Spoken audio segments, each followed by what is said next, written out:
It's Wednesday in San Diego, and believe it or not, it's a rainy day here. I feel right at home. It's the first time since I've been here in late September that it's rained, so I'm actually enjoying it. Everybody else was freaking out because it never rains here. Anyhow, Guys Radio this evening, we got a special kind of milestone show because our special guest is the iconic author Dan Millman, Way of the Peaceful Warrior, Everyday Enlightenment, all kinds of books about how to be the best person you could be and kind of coming in age and becoming a man and becoming a guy's guy.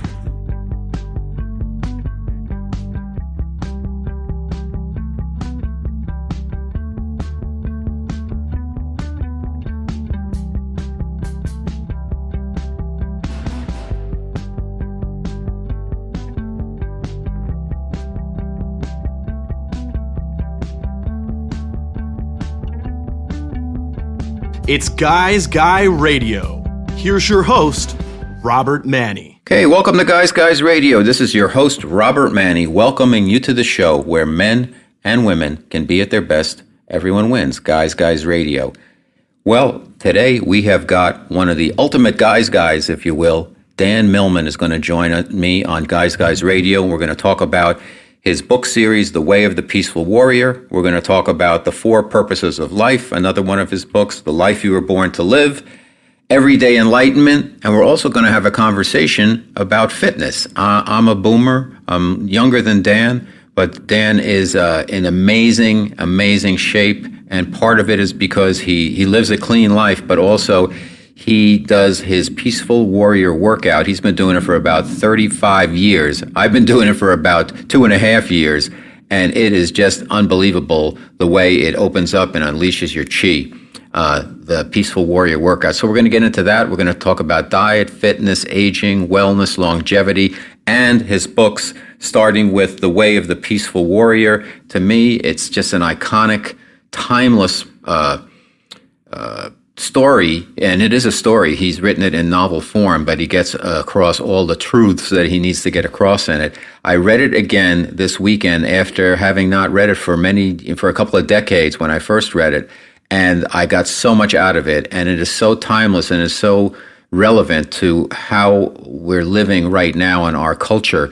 And he has a ton of tips as to how to kind of slow things down, how to live in the moment, how to create your life, and how to not become a slave to your past judgments or thinkings and expectations, and also your anxiety about the future. So Dan Millman is joining us today on Guys Radio. It's going to be a great show. When I put together my list of guests I wanted to have on the show, I had Dan right at the top. I am a great admirer of his work and him as a person, and it's so interesting. We'll get into this a little bit, but I've recently moved from New York to Southern California, and Dan moved from Southern California and Northern California to New York City. So we'll have a tale of two coasts.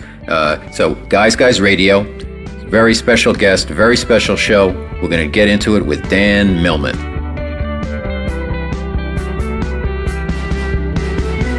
All right, Guys Radio, Robert Manni, your host. As I had mentioned, I've got a very special guest, Dan Millman. Dan Millman is a former world champion gymnast, university coach, martial arts instructor, Aikido, I believe, and college professor. Numerous books have inspired millions of readers in more than 30 languages. His talks and workshops in the U.S. and abroad, presenting practical ways to live with a peaceful heart, a warrior spirit, have influenced leaders in the fields of health, psychology, education, business, sports, and the art. Dan Millman is the author of the iconic seminal book, The Way of the Peaceful Warrior. And he's also got a whole bunch of other books, part of that series and other books. My favorite is Everyday Enlightenment, The 12 Gateways to Personal Growth. And I have a little story about that I'll tell later. The Life You Were Born to Live, which gives you kind of a numerology-based template for finding out the type of person you are and what you might be interested in, the path you might take in life, and also a very important book called The Four Purposes of Life. Welcome to Guys Radio, Dan. Hey, Robert. Well, thanks so much for being there. It's interesting because I am a New Yorker I just moved to California, Southern California, and Dan is from California, and he's been living in Brooklyn, I believe. So yes. We have kind of a nice dichotomy. What do you think of Brooklyn? after living in Southern California. Well, I have to say we have both coasts covered now between us and everything in between. I love Brooklyn. I've noticed there are 3 cultures here in Brooklyn that don't really like or understand each other very much: drivers, pedestrians, and bicyclists. Well, that's all over New York, but particularly Brooklyn, because you have so many neighborhoods and so many families and stuff, and it's really pretty hairy.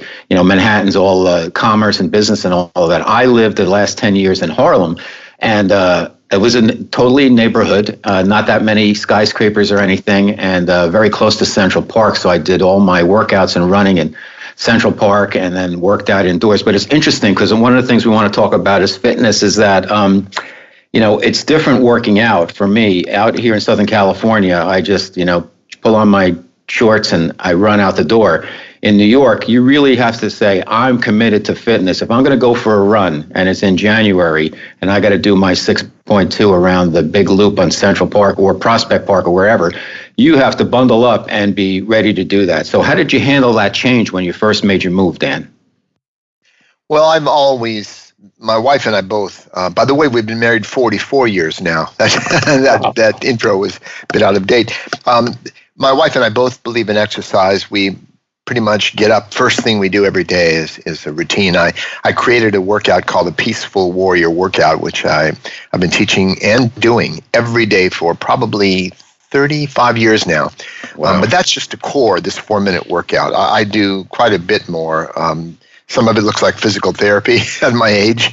But I'm either biking around Prospect Park, walking around the park. I go to the Y twice a week. So do some weights, sauna, and swim. So I've always believed in fitness as a basis. People sometimes ask me, Robert, they'll come to me in for a consultation and say, well, I have this emotional issue or a spiritual issue. And whatever they present to me, the first 3 questions I ask are, first, are you getting regular, moderate exercise almost every day? Second, are you eating a balanced diet? And third, are you getting enough rest? And we're learning more and more about those areas. There are gourmet approaches to every one of those areas, whether it's diet, exercise, so many different systems and theories. But it comes down to regular, moderate exercise. One of the basic principles that I teach in all my books, and this approach to living I call the Peaceful Warrior's Way, is the fundamental principle is there is no best workout. There's no best teacher. There's no best book, religion, path, philosophy, or diet. There's only the best for each of us at a given time of our life. So life's an experiment. We have to find out what works best for us. So that cuts through a lot of the theories about diet, macrobiotic diet, paleo diet, all these other theories, and about exercise and what exercise is best. No, it's what is best for you. And it has to be sustainable for each of us, something we're willing to do over time, rather than some heroic cross-fitness, intensive thing, boot camp, that we're not really going to sustain over time. So it's nice to test ourselves now and then, but I found what works best for me in terms of what's sustainable, and I probably am unusually fit for people my age. I'm 73 now, nearly 74, and people are usually shocked when they see me. They said, "No, there's no way, you're that age." So it's just a matter of, Jack LaLanne. Do you remember Jack LaLanne? Yeah, absolutely. And Happy, his dog Happy, right? Yeah, well, I worked out with Jack at Santa Monica Beach when I was still living in California, once. It wasn't a regular thing, but I met him there, and we were doing handstands on the parallel bars. And Jack used to say, I hate to exercise, but I love the results. Mm-hmm.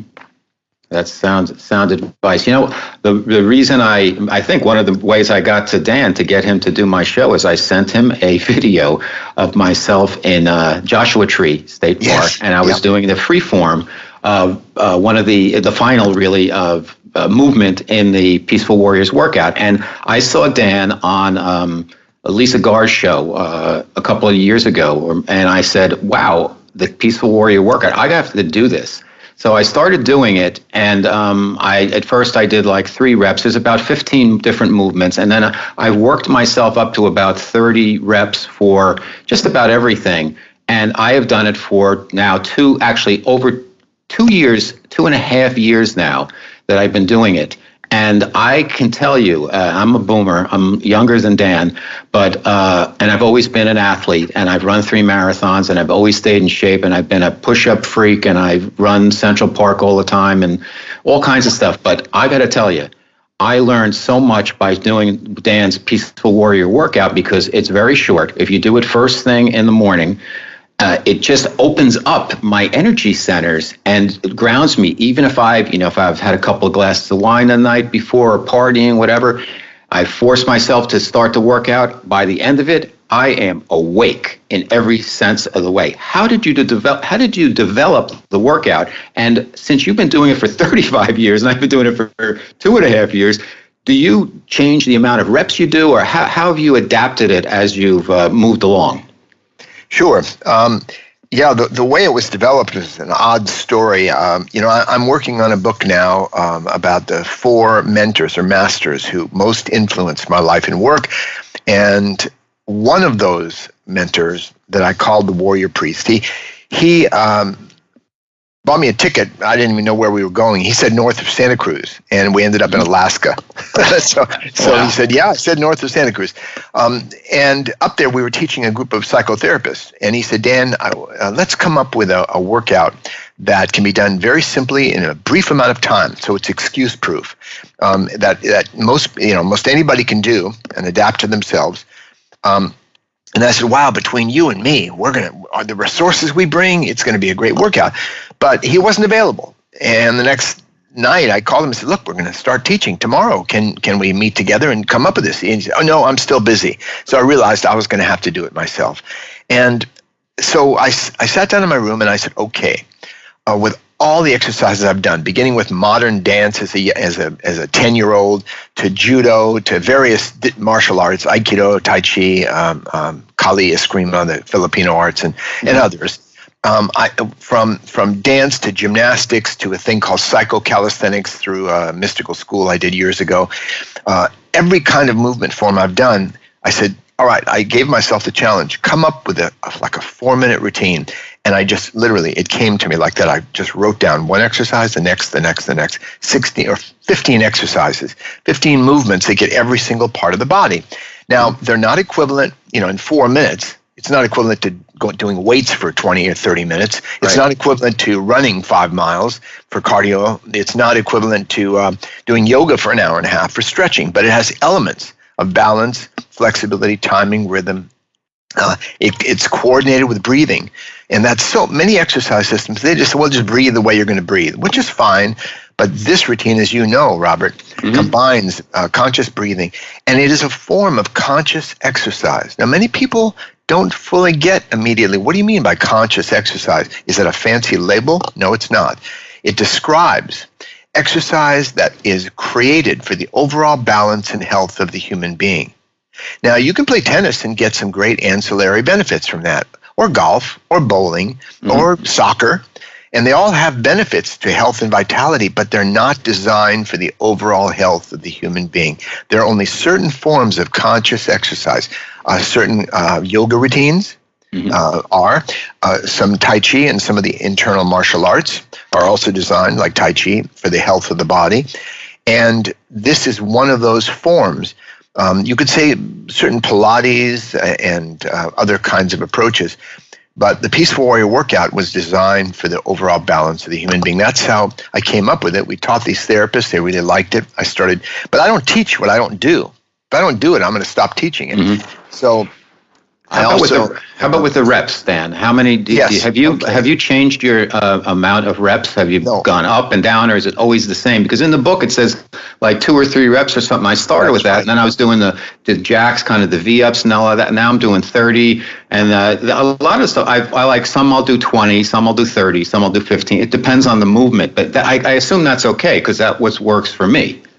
It's like a suit of clothing. You have to tailor it for yourself. So sure, people can do with it whatever they like. But the strength of the workout is simple is powerful because we're more likely to do it. A little bit of something is better than a lot of nothing. So people who don't exercise regularly can really benefit by sticking with the 2 to 3 reps, get it done in 4 minutes, it still reminds the body to open up and move every single joint, as you know. So that's the strength of it. Now, I add push-ups. I do handstand push-ups. I do weights, at the Y and so on. So sure, I do other things as well, but it's a great fallback. When I'm on the road, I'm traveling around the world, no matter where I am, I get up and I do the workout. So the 4 minutes is minimal. And yes, if somebody wants to increase the reps, they can, as long as they don't hit a point where they go, oh gosh, I don't have time to do this anymore. It's too hard or it takes too long. So that's why I recommend people stick with the 4 minutes. And then if they want to supplement it with other things they do, that's great. Okay, let's go back and talk a little bit about the way of the peaceful warrior. As I'd mentioned to Dan before we got on air, I just reread the book, and I had read it as a young man after reading all the Carlos Castaneda books, and I was expecting someone in a similar plane, and it is, but it isn't. And I don't think everything that's in Dan's book sunk into me then.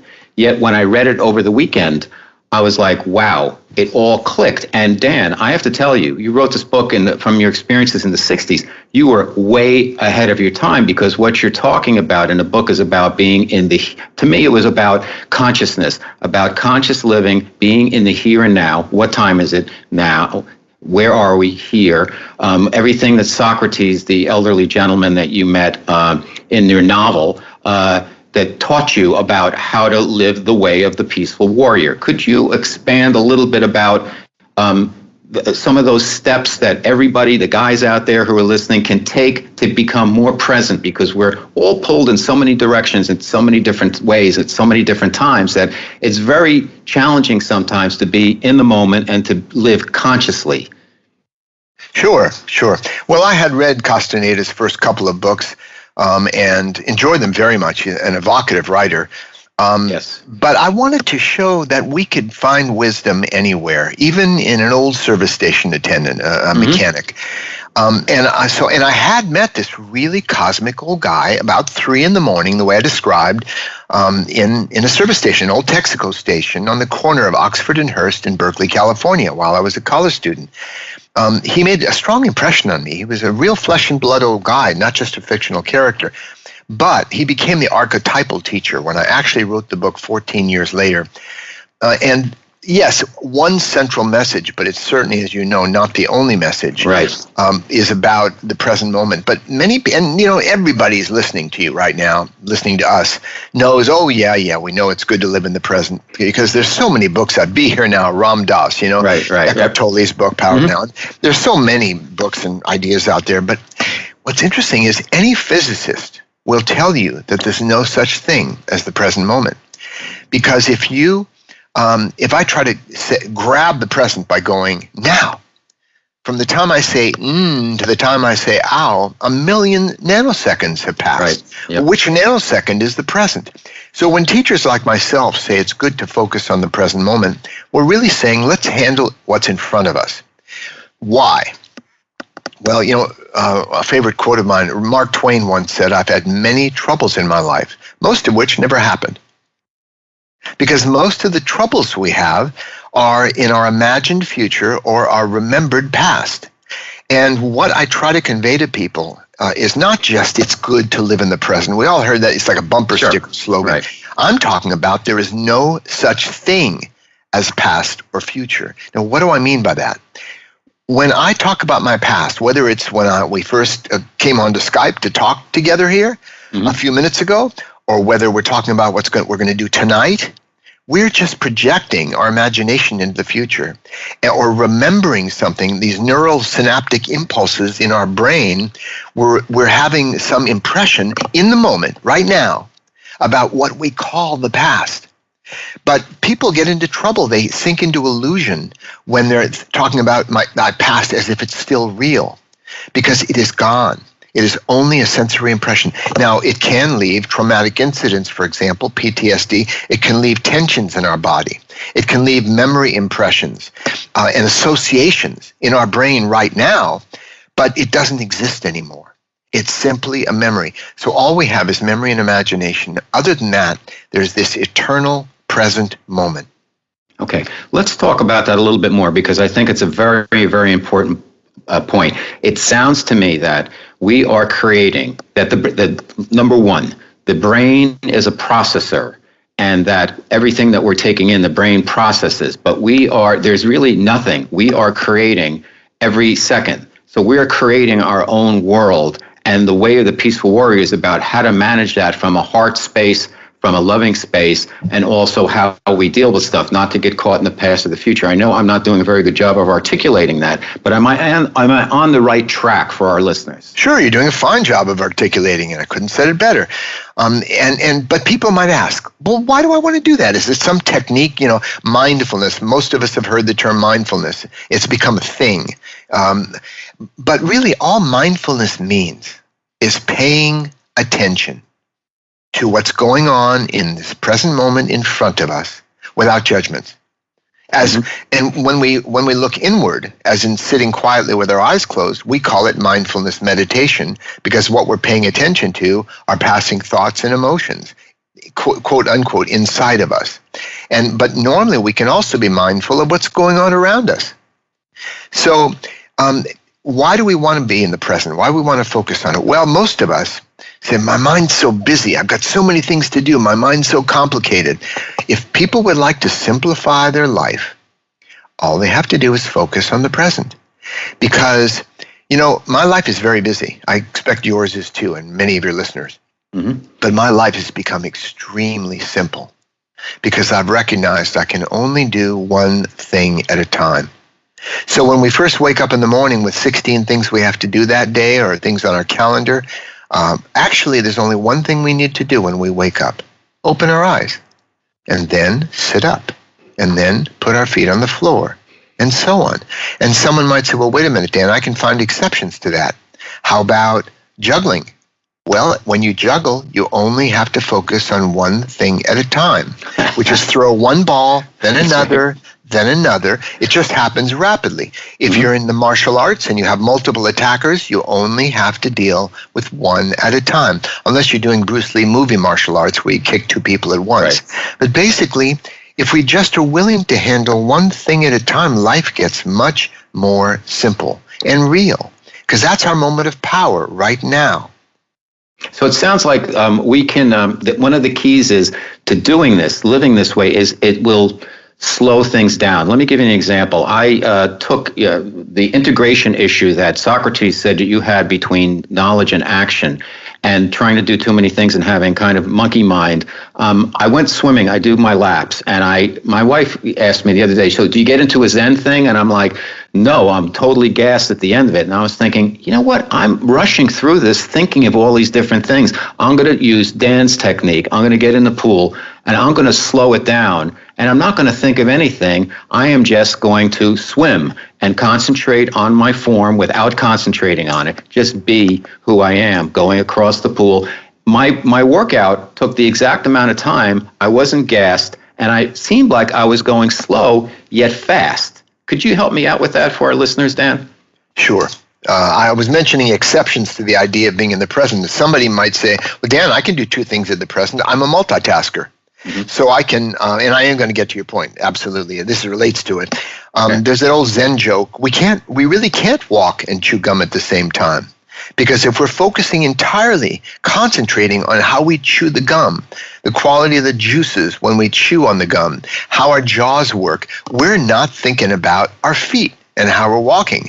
And if we are truly focusing on walking, like in meditation, where our feet are shifting the weight and walking, we're not really thinking about chewing gum.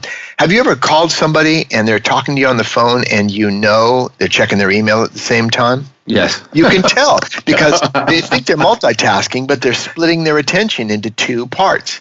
So when we're willing to focus, as in swimming, see, I did gymnastics. That was like a warrior art. And I call it a warrior art because if you're flying through the air doing a twisting double somersault and your mind drifts, you can die. Right. So, and many people do parkour and they do these high-risk sports, wingsuit, skydiving, all this. They are warrior activities, and it brings them into an absorption in the present moment. But this is actually a beginning way to do it. Because when you can be absorbed just sitting still in the present moment, or as you say, swimming, when one is actually free to do the strokes automatically and just daydream or running, jogging. You can daydream all you want. But if you bring your attention back to your form, if you're learning Qi running or whatever, you know, and you're saying, how am I running? What's the quality of my movement? Then you're back in the absorption in the present moment. And human beings love that state. Why do you think we play sports? Why do you think we throw frisbees? Because it pulls us back into that present moment. Let's do an experiment. You have a pen nearby, don't you? Yes. Can you just toss it a little bit into the air and catch it? Okay. While the moment that pen was in the air, I'll bet you were not thinking about what you're going to do later today. Exactly. You were just pure awareness in that present moment. So another reason to focus on the present is there are no thoughts. When we say, my mind's so busy, I'm always thinking about this or that. Well, actually, we're not thinking in the present moment. You can only think about the past or the future. In the present moment is pure awareness, as when you're reaching for that frisbee someone threw to you, or when you're a baseball someone just threw to you, or shooting that basket on the free throw line. So that's why we enjoy sports, because there is a human instinct to want to be absorbed in the moment. And it's a skill we can relearn. Children have it. They're really like, look, you know, you walk down the street, we walk down with our grandchildren, you know, the 3-year-old, and he's stopping to pick up something on the ground and looking at this or looking at that. So we can relearn that and come back to that childhood simplicity where we're just right here, right now, as I am with you at this moment. It's interesting you said that, because I have a 6-year-old, and that's exactly how he operates. He's just does his thing, and he does not, you know, sometimes I think like, oh, he's distracted, but he's not. He's just in the moment. So great point. I have pages and pages of questions I wrote down, but from rereading Peaceful Warrior. But let me get to one about that's pertinent to what we're talking about. I wrote down, all possibilities are happening at once. So my question is, how can we subdue the negative ego to allow in the reality that we want? If everything is kind of happening at once, how do we manage all of that? It seems like it's like a mental gymnastics you have to go through. Forgive the pun there. Well, can you imagine if we're watching television and we're watching 12 channels at the same time? In the old days, they had channels. Remember that? Yes, sure. So the thing is, awareness. We all know what awareness is. If we're not aware, we're unconscious, okay? So if we're conscious, we wake up in the morning, let's say, and we are aware of what's going on around us. But through the human being, awareness is channeled like light through a lens that can set something on fire. It's focused. So our awareness is channeled into what we call attention. And we can learn to focus attention. We call it concentration. And that's a skill that can be developed by learning to concentrate better. People learn to do it in school. You might be distracted, but you've got to study for that exam and so on. So there are times we practice concentrating. And again, there's a pleasurable aspect to that when we're drawn into it. So that is how we tune out everything happening at once.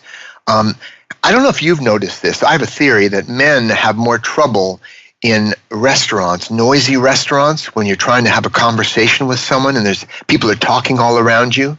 Because I believe that, I think that piqued something in you, but I believe that men biologically, if they're out on the hunt, even in primitive times, those whose attention was just focused on what's right in front of them without paying attention to what's around them didn't survive to reproduce.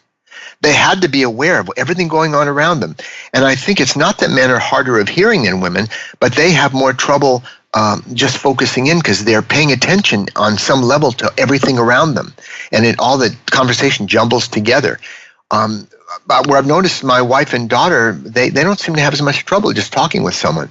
So we do need to learn to focus in, and the reticular activating system, the RAS, which is in our brainstem, helps us to do that. Meditation, simple diet can help retune the RAS.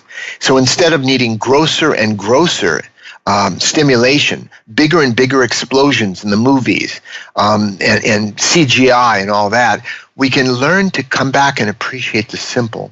And that was another part of Way of the Peaceful Warrior. Remember when Dan and Socrates go to the botanical garden?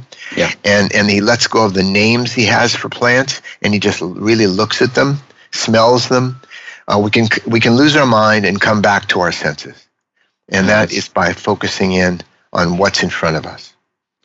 Okay.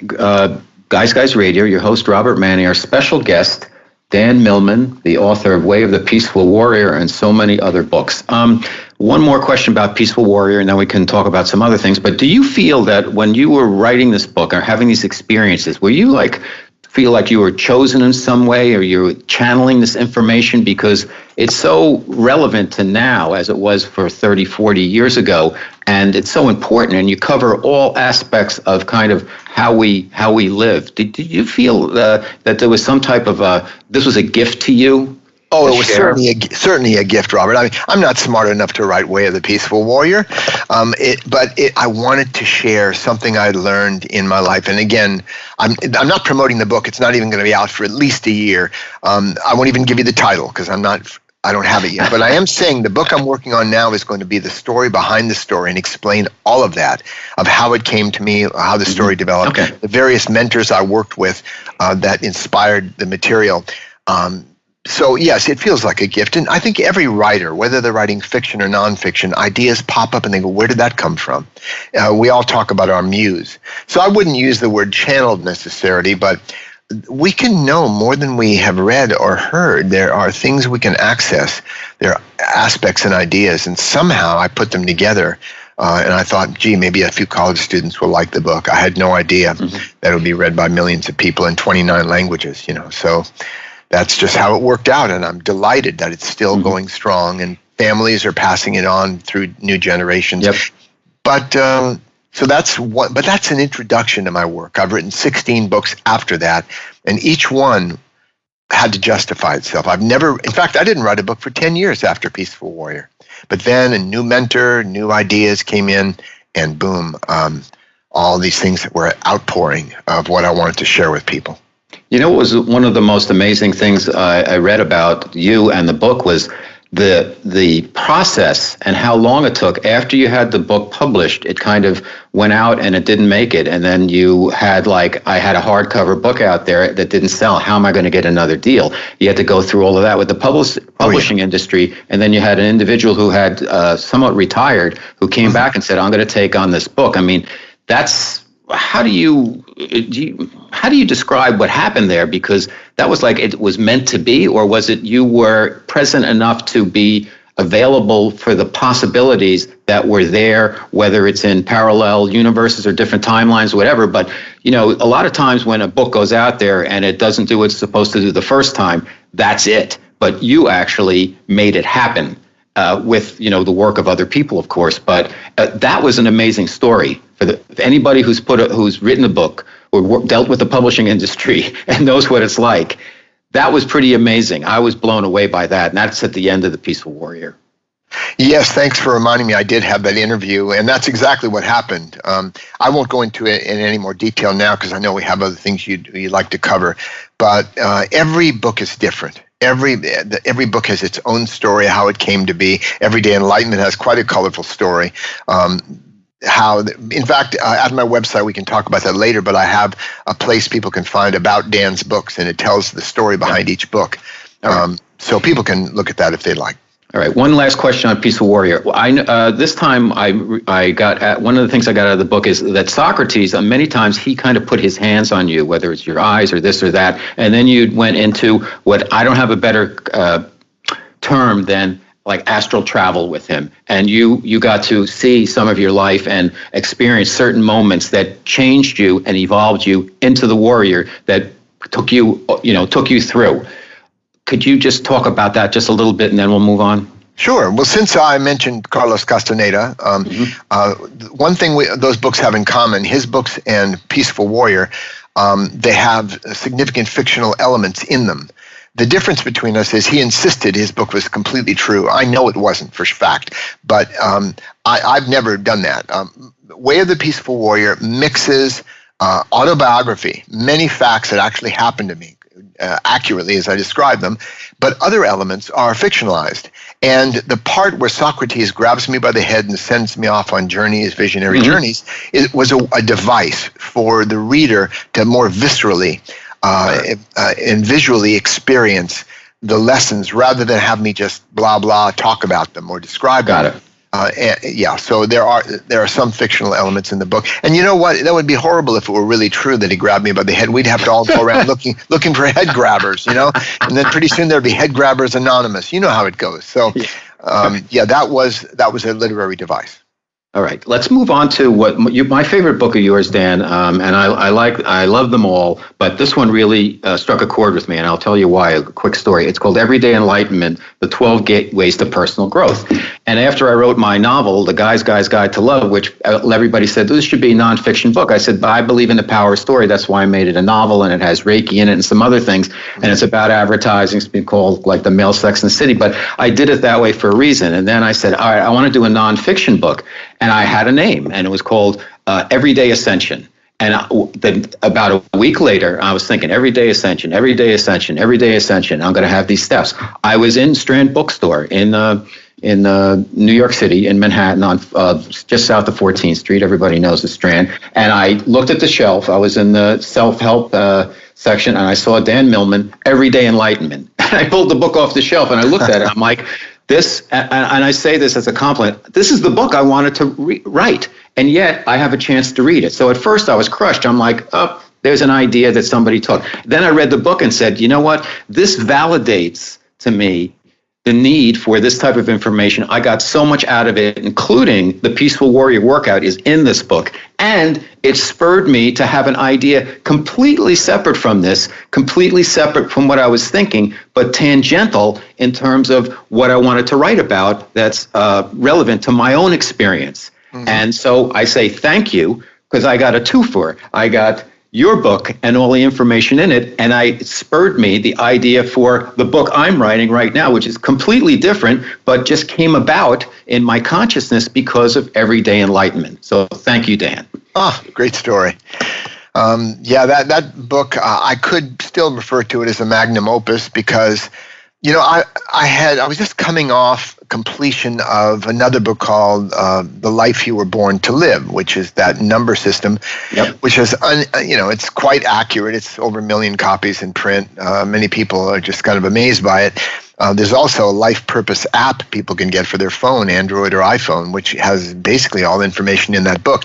But this was my fourth book, and people thought, well, wait a minute, Dan wrote Way of the Peaceful Warrior, Sacred Journey, Another Story, and then he wrote No Ordinary Moments. It's a pretty grounded book about how to live an everyday life, a guide to everyday life. Suddenly, Dan is off on a numerology tangent. What happened to him? And I wanted to explain to people that the numerology, the whole book, was just but one facet of everyday life, but it's a very important one.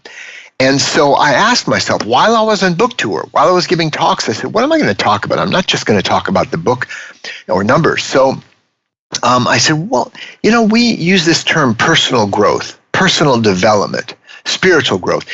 And what do we mean by that?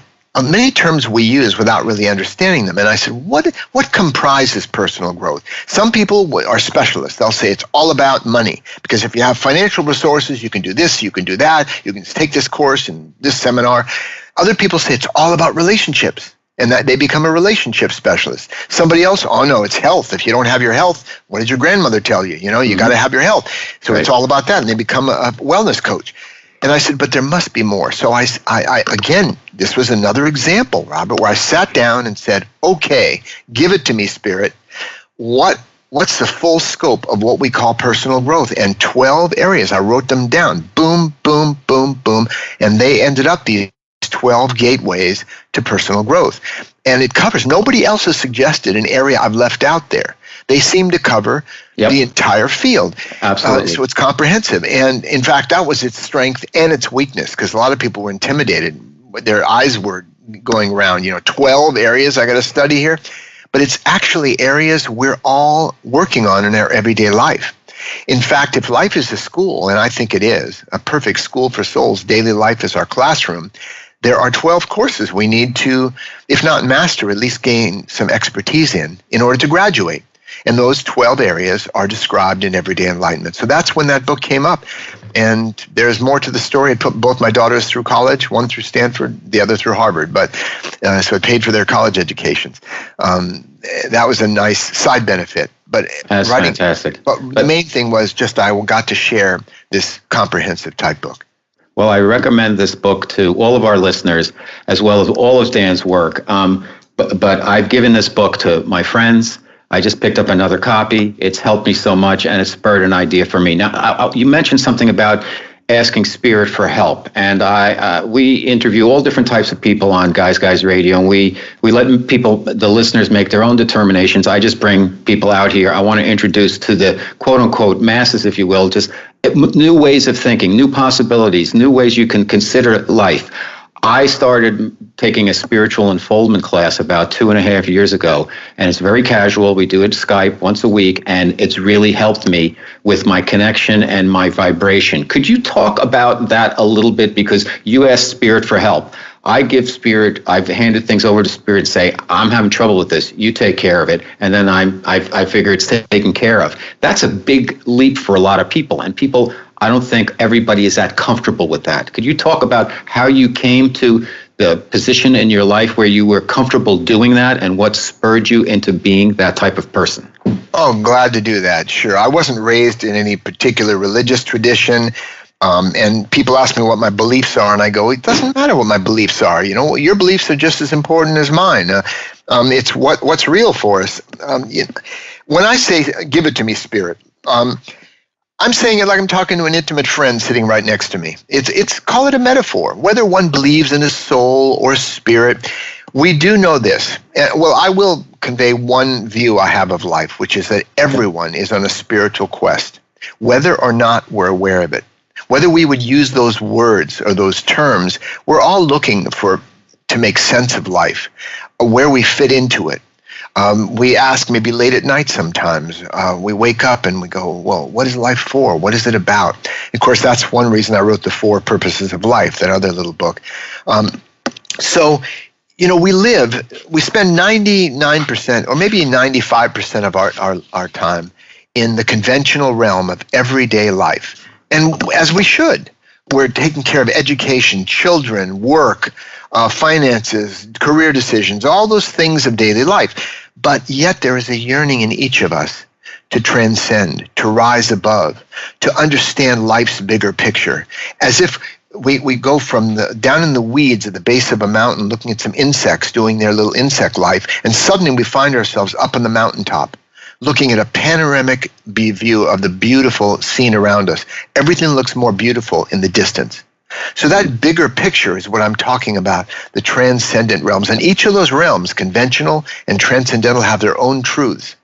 And someone may say, well, you're just making all that stuff up, Dan, about transcendental. What's right in front of us right now? What's here? On the other hand, what are all religions for? Every spiritual practice and tradition created around the world, no matter where people live, they've created a spiritual tradition. What are they looking for? Why did those things appear? Because humans are also seeking to understand. Some of them have given up hope because they're so locked into, what do I need to do tonight, today, to succeed and achieve and win? And they've forgotten, step back, take a deep breath. There's a bigger thing going on here. And what you're doing, we take ourselves a little less seriously, and we give ourselves some space to relax a bit and look at the clouds passing by. And those moments, we remember them. A moment at the beach or on vacation, on holiday, in a new environment. We wake up and we start looking with the eyes of a child again. So that's what I mean by spirit, by transcendental. It's not like I'm asking someone to believe something.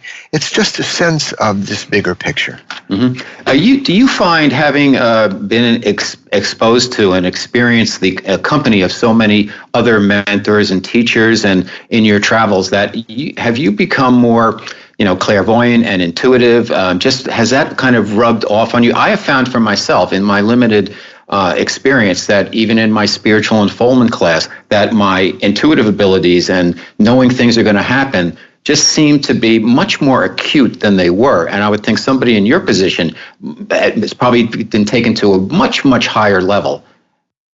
Well, it's dangerous projecting on anybody, whether they're an author like myself or have been teaching for a long time. I've gotten better at teaching. Yes, I'm a good teacher. I taught gymnastics, and then I went into life's bigger picture, and I teach some life skills, let's say. Okay. But one shouldn't project on me this specialness, like, well, Dan can do this. Maybe it's okay for him, but not for me. I'm not here for people to trust me, Robert. I'm here to help people trust themselves and to look inside themselves and stand up inside themselves and look at their power and their wisdom. We all have access to it. I've just maybe spent a little more time thinking about it. Okay. Yeah, I think it's important for the democratization and egalitarian approach to life. I probably didn't articulate it the right way. What I was saying is, and we don't have to get into it, but by being just exposed to other people, other teachers, Sure. and other people's spiritual realm, if you will, did you find that rubs off on each other as a group? Well, that's why the Sangha, the community, in every spiritual tradition, there's the teacher, the teaching, the Dharma, they call it, and the Sangha, or the community. Okay. So having people around, even a friend or two, who get you and you get them, and you can talk about these things without embarrassment or without feeling like, you're strange. I've always been a bit of an outlier, and that's okay with me. Some of us are not here to fit in. We're here to lead by our example. Got it. Okay. All right. We got two more books. We just real quick, The Four Purposes of Life. Can I read the purposes? Do you mind, Dan? For our listener? Sure. Let me provide a context. Just as we can divide the points on the compass into four primary directions, or the seasons of the year, the days of the year, into four primary seasons.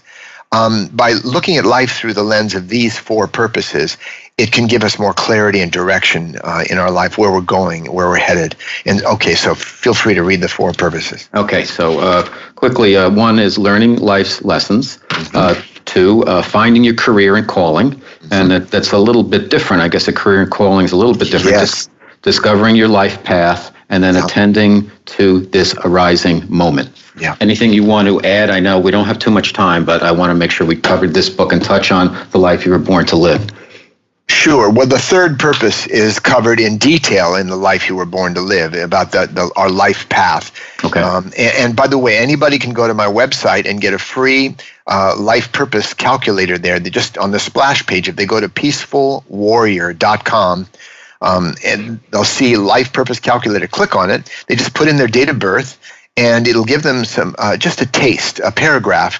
They'll see a number, and they'll see some key words that can lend some clarity, just that little glimpse. And of course, they can always get the Life Purpose app or read the book if they want more details about their life path that many people don't discover at all, or maybe even later in life.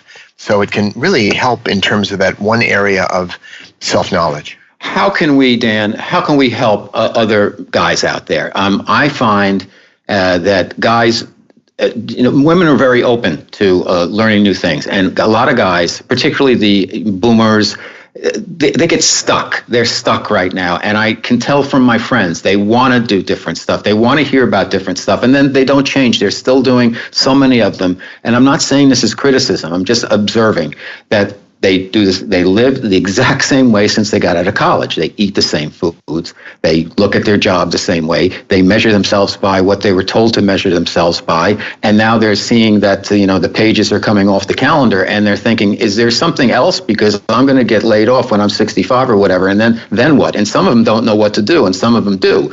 But how can we help guys? What do they need to know? What are some steps they can take? Well, one of the fundamental life skills we can learn to do, we can improve ourselves and actually adapt, is life comes at us in waves of change that we can neither predict nor control, like getting laid off, for example, out of nowhere. And we cannot control or predict these changes, but we can learn to surf. We can surf these waves by applying one of the in my another little book called The Laws of Spirit. One of the laws is called the law of acceptance, the law of surrender, surrendering to the moment, what arises. Any good martial artist knows if you're attacked, you don't fight force with force, you get out of the way, you use the force. So it's a very creative, intelligent approach to life. How can I use this to lift? How can I use this to grow? So just facing these changes that are inevitable in our lives. Aging, different things come up you have to address. And that is a skill like any other skill we can learn with practice. Socrates once said, I call myself a warrior, a peaceful warrior, because the most important battles are inside of us. And those battles are with insecurity, where we have to prove ourselves all the time, or self-doubt, where we're just not sure we're capable of adapting to a situation, those kinds of things, the distracted mind, we can actually approach those the way we would learning a golf game or a sport. Got it. Where we just say, okay, these are life skills. Let's see how I can adapt and learn. In a brief time, that's what I could say in response. Fantastic. Okay, Guys Radio, our special guest has been Dan Millman, the author of the Peaceful Warrior series, and also so many other books. Dan, tell everybody where they can learn more about you, get their calculator so they can do their numbers thing to find the life that you were born to live, etc. Probably the best one stop is peacefulwarrior.com. It's all there. If they want to explore a little bit, they'll find some interesting stuff. There are online courses where I teach the Peaceful Warrior workout, for example, with video and everything else. A younger version of me. It's an older video. But so there are online courses, books, audio programs. I love audiobooks, and other features there, and some inspiring information as well. Fantastic. Well, thank you so much, Dan Millman, for being on Guys Radio. You've been a personal inspiration for me, and you've helped me even though you didn't even know me until a couple of days ago, and I'm so thrilled that you're on the show, and I can't wait to have you back when your new book comes out next year. I appreciate the invitation, Robert. Thank you, Dan.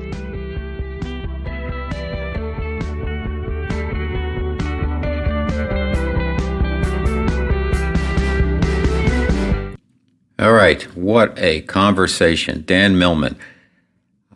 I'm not going to embarrass him, but he's one of my inspirations, one of my heroes, because I just found so many parallels in the way he's approached life. It's so nice. He's a guy's guy.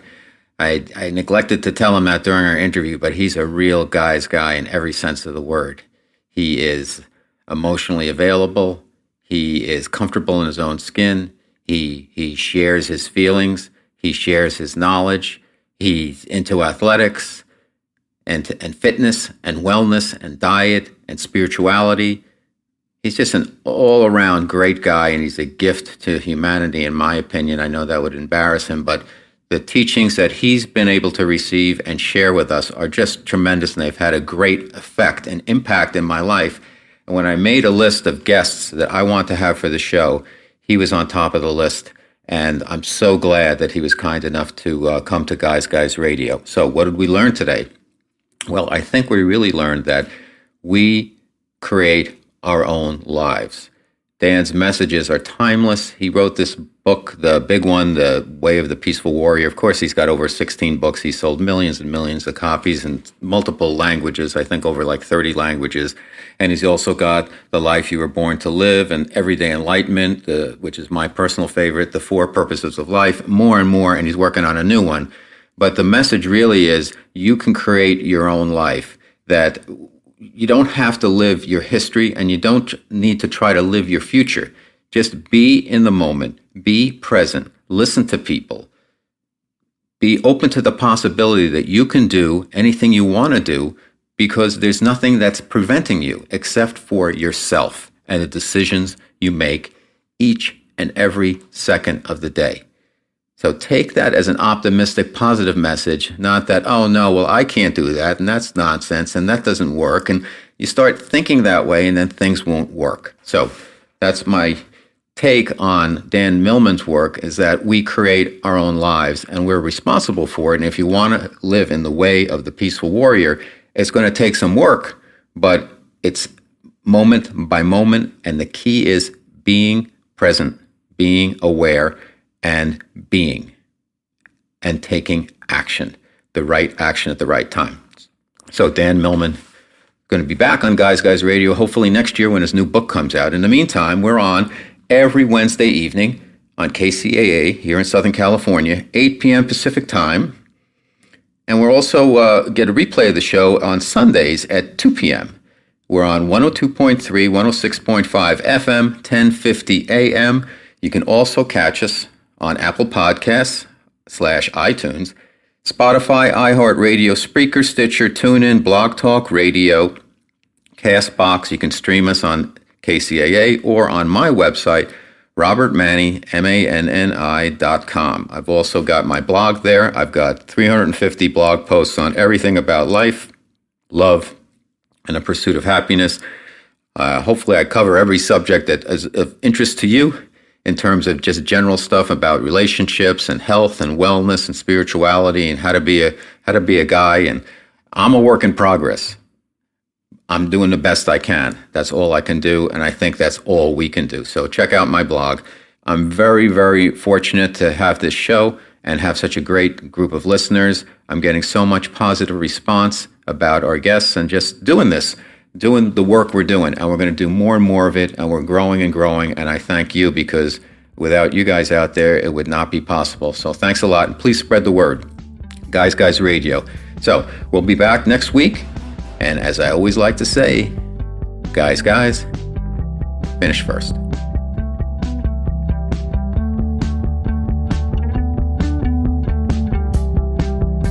It's Guys Guy Radio.